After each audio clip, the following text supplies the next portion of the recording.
what's up, everybody? I'm JWMaher, and this is Why We Love Horror. This is a special edition. This is only the second special edition I've ever done. And, it was weird. A movie hit theaters. I had never seen a trailer for this movie. I had never heard anybody talking about this movie. And it just kind of appeared on the AMC webpage. And I was like, all right, I'm a Stubbs member. I should watch it. And then I found out that for some reason it had the horror tag on it. And, guys, this is James Croke's full-length directorial debut, Latency.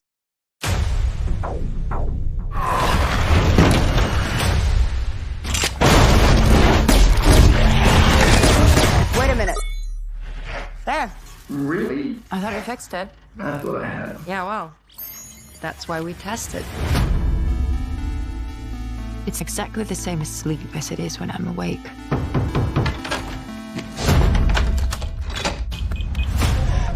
Your mom was agoraphobic too. I'm here, just like her, unable to leave. Game after game.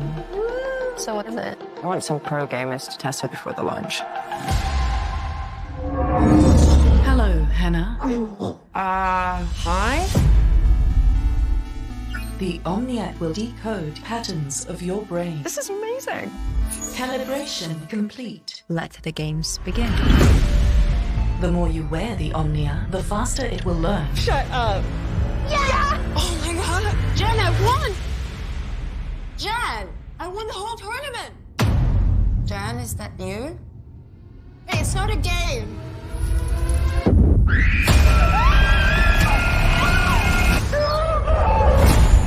Jen, are you okay? Have you even slept? I don't know if other testers said anything about side effects or something. How did you get in? We've always been here. No.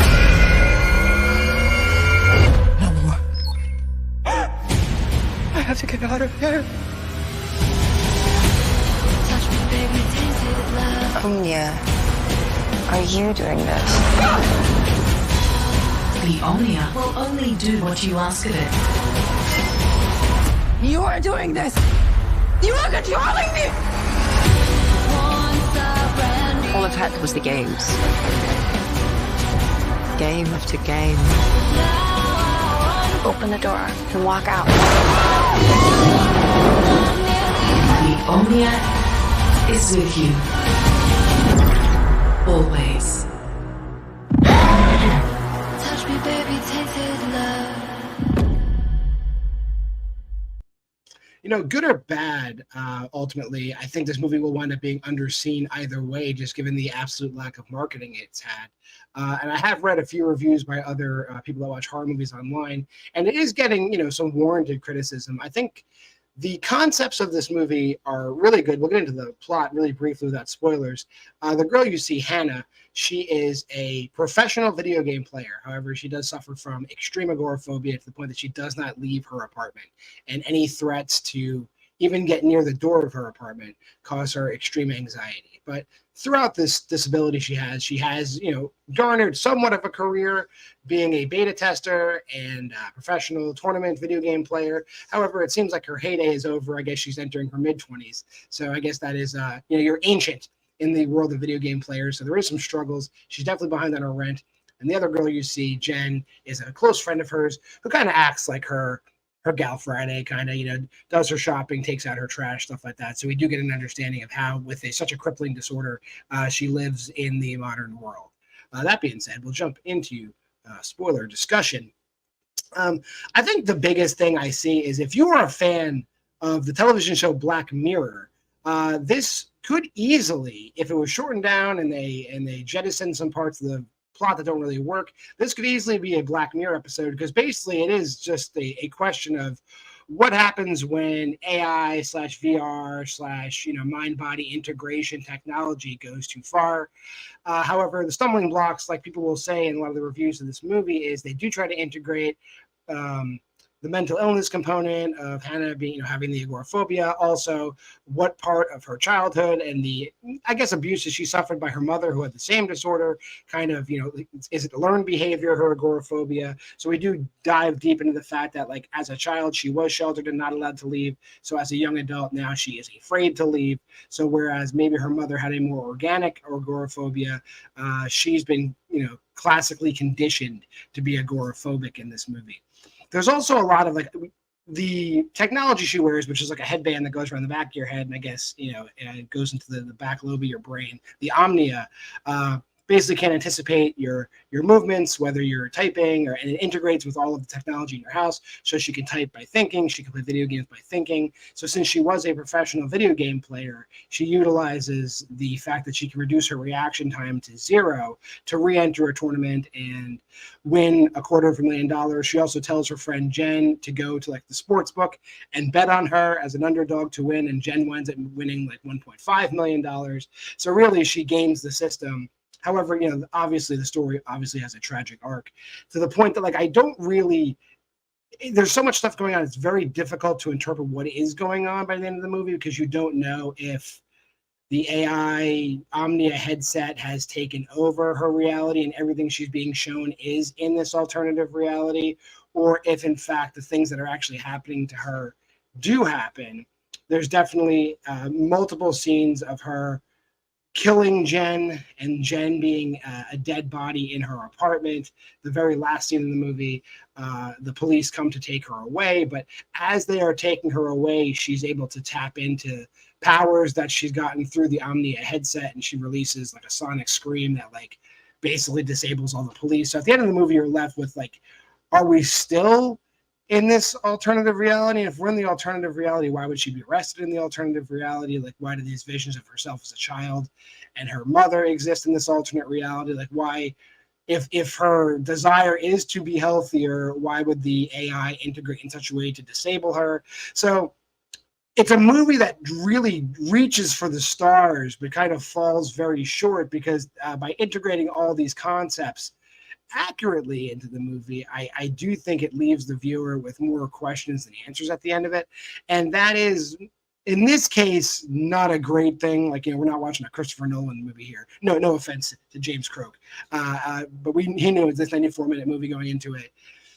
If it was just about this AI kind of warping her mind and taking her over, and we crammed that into 90 minutes, I think we have a much tighter horror movie here. Again, and the fact that this is PG-13 doesn't really affect the movie at all. There's really only one kill, if we say that kill is real in this movie, and there's some slight scenes of gore with her bleeding from her mouth and stuff like that. So fully within the confines of PG-13 and done very well. Doesn't feel like your typical PG-13 movie wherein you have a bunch of, like, tween or teen characters stumbling over dialogue written by 50-year-old men. That I don't feel in this movie. I do think the only, like, shortcoming of the dialogue or monologues or anything that's going on with the people is Hannah is supposed to be a professional video game player. She does not feel like a professional video game player to me, and I'm not saying that from sort of misogynistic standpoint. I'm just saying that the actual dive into her doing her job seems like the person who wrote the script doesn't understand what a professional video game player would be doing. Like, we never see her practicing or anything like that. We never see her doing anything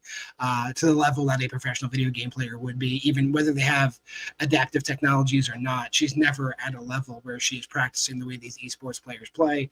Also, I believe just with the way her disorder is shown through the movie, that she'd be debilitated to a state that she would not be good at that.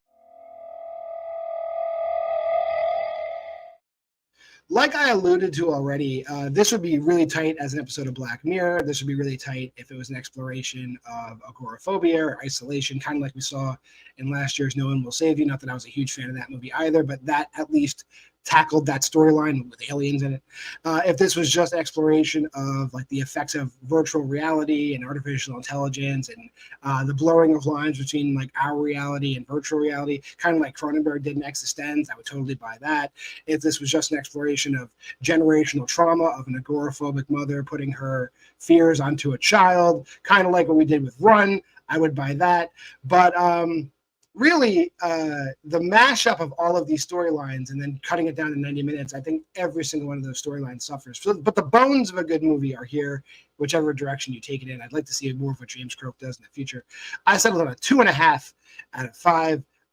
Just all the criticisms you see online are accurate. It's half-baked. I think the performance of Sasha Luss as Hannah, she is a good actress, and I do think a lot of the emotional stuff conveys, but I don't buy her or how she was directed to be an esports player. I don't really feel it. So seeing as it's just me, we can bring back the classical segment. I can fix it. Like I said, pick a direction, run with it.